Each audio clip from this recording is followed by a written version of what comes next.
好，来，乡亲啊，咱继续要来讲这个肺癌，已经连续10年排癌症死亡的第1名。咱平常时啊，咧煮三顿产生的油烟，就是治疗肺癌真主要的原因。讲为伊上新的研究，煮食的时阵，若是有开抽油烟机，治疗肺癌的几率会当下降63%。医师嘛来提醒，煮三顿的时阵，这个排油烟机上好是自头开到尾，嘛要确定这个抽油的力头有够力。饭菜香讲讲，你敢有爱煮饭？但是有想过无？你做料理的时阵，油烟可能会影响到咱的健康。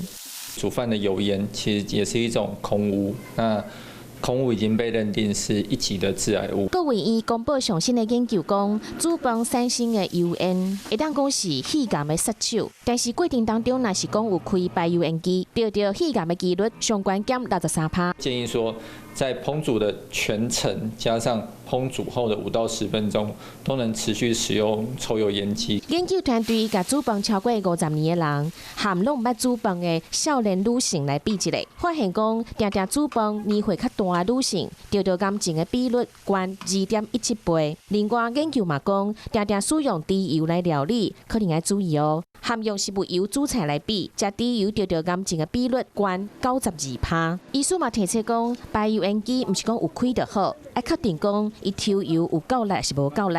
搁有就是离顶挂是毋是有780公分？搁来就是毋通袂记你清洁的重要，油网啊嘛要定定换，食好料嘛要顾健康。